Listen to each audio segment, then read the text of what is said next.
نحمدہ و نصلی علی رسولہ الکریم۔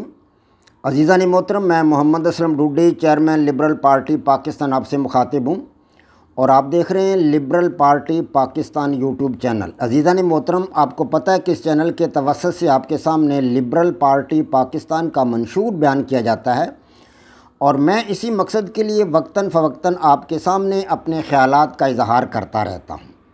عزیزان محترم، liberal party Pakistan YouTube channel آپ کا اپنا چینل ہے۔ میں توقع ظاہر کرتا ہوں اور امید کرتا ہوں کہ آپ اس چینل کو سبسکرائب کریں گے، لائک کریں گے، شیئر کریں گے اور بیل آئیکن کو بھی دبا دیں گے تاکہ پارٹی کی طرف سے دی جانے والی معلومات اور گزارشات بر وقت آپ کے پاس پہنچیں اور آپ کے دوست احباب اور عزیز و اقارب مکمل طور پر ان سے استفادہ کر سکیں۔ عزیزان محترم، آپ کو پتہ ہے کہ میں آج کل آپ کے سامنے لبرل پارٹی پاکستان کے بینر تلے اور اس کے سٹیج سے 3 اہم ترین قسم کے پروگرام بیان کر رہا ہوں، جن میں سے سب سے پہلا قرآن پاک کی تفسیر ہے، فہم قرآن، اور دوسرا سیرت النبی صلی اللہ علیہ وآلہ وسلم کا پروگرام ہے، اور تیسرا میری کتاب جدلیاتی لبرلزم کا خلاصہ۔ یہ تینوں پروگرام آپ کے سامنے ایپیسوڈز کی صورت میں پیش کیے جا رہے ہیں۔ آج میں آپ کے سامنے جو پروگرام پیش کر رہا ہوں، جو ایپیسوڈ پیش کر رہا ہوں، یہ سیرت النبی صلی اللہ علیہ وآلہ وسلم کا ایپیسوڈ نمبر 42 ہے، 42۔ عزیزان محترم، میں چند پچھلے ایپیسوڈ سے اب تک آپ کے سامنے تعمیر کعبہ کے حوالہ سے کچھ باتیں بیان کر رہا ہوں۔ آج تعمیر کعبہ کا پارٹ 4 آپ کے سامنے رکھ رہا ہوں۔ اس میں میں آپ کے سامنے ابن اسحاق، جو کہ بہت بڑے سیرت نگار ہیں، ان کی طرف سے چند روایات جو ہیں تعمیر کعبہ کے حوالہ سے وہ آپ کے سامنے رکھوں گا۔ دراصل ابتدائی دور میں جو سیرت پر کتابیں لکھی گئی ہیں نا، وہ ان میں سے 2 کتابیں بڑی مشہور ہیں، سیرت ابن اسحاق اور سیرت ابن ہشام۔ اسحاق کا اصل نام محمد تھا اور وہ اسحاق بن یسار کے فرزند تھے۔ مدینہ منورہ میں وہ 85 ہجری میں پیدا ہوئے، یعنی گویا کہ انہوں نے تابعین اور تبع تابعین کا دور پایا، اور وہ حضرت صلی اللہ علیہ وسلم کے زمانہ کے ابن ہشام کی نسبت زیادہ قریب تھی، کیونکہ ابن ہشام کی پیدائش 2018 ہجری میں ہوئی، اور یہ دوسری کتاب سیرت ابن ہشام ہے، یہ ابن ہشام کی لکھی ہوئی ہے۔ ان کا اصل نام ابو محمد عبد الملک بن ہشام تھا، اور یہ بصرہ میں پیدا ہوئے تھے، جبکہ ابن اسحاق جو تھا وہ مدینہ منورہ میں پیدا ہوا تھا، اور یہ ابن ہشام بصرہ میں پیدا ہوئے، اور ان کی تاریخ پیدائش بھی 2018 ہجری، یعنی کہ یہ ابن اسحاق سے بہت عرصہ بعد میں پیدا ہوئے۔ بنیادی جو سیرت کی کتاب ہے وہ ابن اسحاق کی ہے، لیکن چونکہ آج کل وہ کتاب ناپید ہو چکی ہے، چونکہ بہت پہلے لکھی گئی، آج 14 صدیاں اس کو بیت چکی ہیں، تو وہ کتاب آج کل ناپید ہے۔ تاہم ابن اسحاق، سیرت ابن اسحاق کی تمام باتیں ابن ہشام نے اپنی کتاب سیرت ابن ہشام میں درج کر دی ہیں۔ گویا کہ سیرت ابن اسحاق کا وہ ایک مطلب اس کا مطلب پارٹ سمجھ لیں، یا اس کا مطلب اس کی حقیقت کو سمجھ لیں، کیونکہ سیرت ابن اسحاق ساری کی ساری سیرت ابن ہشام میں آ چکی ہے یا آ گئی ہے۔ تو ابن اسحاق نے جو کچھ بھی کہا وہ اظہر من الشمس ہے، اور انہوں نے جو کچھ کہا وہ جن راویوں سے انہوں نے سنا وہ بڑے ثقہ راوی تھے، بڑے معروف راوی تھے، تو ان کی بات کو اہمیت دی جاتی ہے۔ ہمارے اسلام میں ابن اسحاق کی باتوں کو، ان کی روایات کو بہت معتبر سمجھا جاتا ہے۔ تو آج ان کی کچھ روایات جو ہے تعمیر کعبہ کے حوالہ سے میں نے آپ کے سامنے رکھنی ہے۔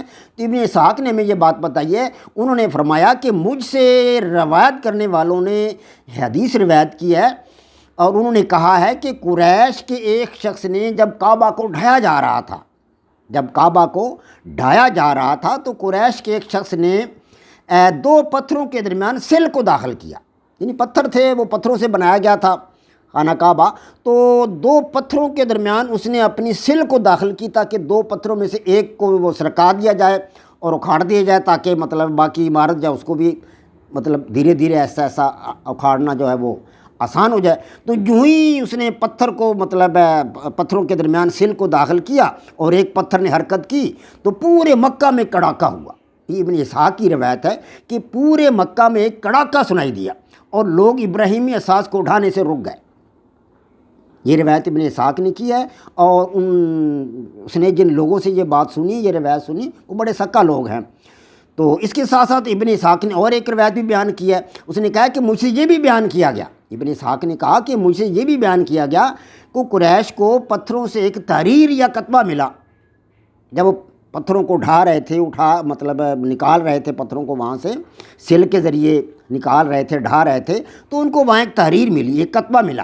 یہ سریانی زبان میں تھا، عرب تو اس کو نہ سمجھ سکے کہ یہ کیا لکھا ہوا ہے، تو تاہم انہوں نے ایک یہودی کو بلایا اور اس کو وہ دکھایا کتبہ، تو اس نے ان کو پڑھ کر سنایا۔ اس میں لکھا ہوا تھا کہ اس میں کہ میں مکہ کا مالک اللہ ہوں۔ اس میں یہ تحریر تھی کہ میں مکہ کا مالک اللہ ہوں، میں نے اسے اس وقت پیدا کیا جب آسمانوں اور زمین کو پیدا کیا، جب آسمانوں اور زمین کو پیدا کیا، اور چاند اور سورج کو میں نے چاند اور سورج کو صورت بخشی، اس وقت میں نے اس کو پیدا کیا۔ خانہ کعبہ کو میں نے اس کے اطراف میں 7 موحد فرشتے مقرر کر رکھے ہیں، اور وہ اس کی اس وقت تک حفاظت کرتے رہیں گے جب تک کہ مکہ کے دونوں پہاڑ باقی، جب تک مکہ کے دونوں پہاڑ باقی ہیں وہ اس کی حفاظت کرتے رہیں گے۔ اس کے ساتھ ساتھ اس میں یہ بھی لکھا ہوا تھا کہ پانی اور دودھ میں باشندوں کے لیے بہت بڑی برکت ہے۔ تو اسی طرح ابن اسحاق نے ایک اور روایت بھی بیان کی ہے۔ اس نے کہا کہ قریش نے مقام ابراہیم سے ایک اور تحریر بھی پائی، ایک اور تحریر بھی ملی قریش کو مقام ابراہیم سے، اور وہ بھی ایک کتبہ تھا جس میں لکھا تھا کہ یہ اللہ کی حرمت والا گھر ہے۔ یہ تیسری روایت ابن اسحاق کی، یعنی یہ مختلف روایات ہیں جو آج آپ کے سامنے رکھ رہا ہوں ابن اسحاق کی طرف سے، اور یہ خانہ کعبہ سے متعلق ہیں، خانہ کعبہ کی تعمیر سے متعلق ہے یا اس کو اٹھانے سے متعلق ہیں۔ تو اس نے کہا کہ یہ اللہ، اس میں لکھا ہوا تھا کہ یہ اللہ کی حرمت والا گھر ہے، اور اس کے رزق اس کے 3 اطراف سے آئے گا، 3 اطراف، اور ہم دیکھ رہے ہیں کہ آج رزق اس کے 3 اطراف سے آ رہا ہے، واقعتاً اس کے 3 اطراف سے رزق آ رہا ہے۔ اربوں روپے، اربوں ڈالر کی آمدنی تو حجاج کرام کی ہے، جی ہاں۔ تو رزق اس کے 3 اطراف سے آئے گا، جبکہ اس وقت تو خانہ کعبہ کے اطراف میں کوئی آبادی نہ تھی، کوئی جگہ نہ تھی۔ حضرت اسماعیل علیہ السلام نے اپنی ایڑیاں رگڑیں تو وہاں پہ پانی نکلا، اور بی بی ہاجرہ نے اپنے بچے کو پانی پلایا۔ وہ خانہ کعبہ وہ بالکل چٹیل میدان تھا، اور آج وہاں شہر آباد ہے، اور رزق دنیا کے اطراف سے وہاں پہنچ رہا ہے، اپنے آپ وہاں رزق پہنچ رہا ہے۔ یہ اللہ تبارک و تعالیٰ کا فضل و کرم ہے، اور رزق اس کے 3 طرف سے آئے گا۔ یہ روایت ابن اسحاق کی کہ یہ اللہ تبارک و تعالیٰ کی حرمت والا گھر ہے، اور رزق اس کے 3 طرف سے آئے گا، 3 راستوں سے آئے گا رزق، اور اس کے باشندوں کے لیے سزاوار نہیں کہ خود پہلے بے حرمتی کے مرتکب ہو، اس کی بے حرمتی کے مرتکب ہوں۔ تو لیث بن ابی سلیم، ایک اور روایت ہے کہ لیث بن ابی سلیم نے دعویٰ کیا ہے کہ لوگوں نے حضور صلی اللہ علیہ وسلم کی بعثت سے 40 سال پہلے کعبہ میں ایک پتھر پایا جس پر یہ تحریر لکھی ہوئی تھی۔ تحریر کیا تھی کہ جو شخص نیکی کی کھیتی بوئے گا، جو شخص نیکی کی کھیتی بوئے گا اس کا پھل قابل رشک مسرت کی شکل میں حاصل کرے گا، قابل رشک مسرت کی شکل میں اس کا پھل حاصل کرے گا جو شخص نیکی کو بوئے گا، اور جو بدی کاشت کرے گا اس کا پھل ندامت کی شکل میں پائے گا۔ بدی کو بوئے گا وہ ندامت کی شکل میں اس کا پھل پائے گا۔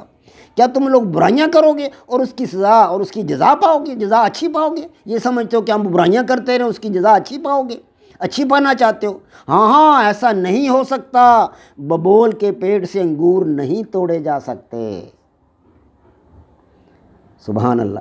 اللہ تبارک و تعالی ہم سب کو ان روایات کو سمجھنے کی توفیق عطا فرمائے۔ یہ اس وقت کی روایات ہیں، ابن اسحاق نے بتائی ہیں، جب خانہ کعبہ کو ڈھایا جا رہا تھا اور نئے سرے سے اس کی تعمیر شروع کی جا رہی تھی۔ تو آج خانہ کعبہ کی تعمیر کعبہ کا پارٹ 4 میں نے آپ کے سامنے بیان کیا ہے، 4تھا پارٹ، اور یہ سیرت النبی صلی اللہ علیہ وسلم کا ایپیسوڈ نمبر 42 آپ کے سامنے رکھ دیا گیا ہے۔ وما علینا الا البلاغ۔ پاک فوج زندہ باد، پاکستان پائندہ باد۔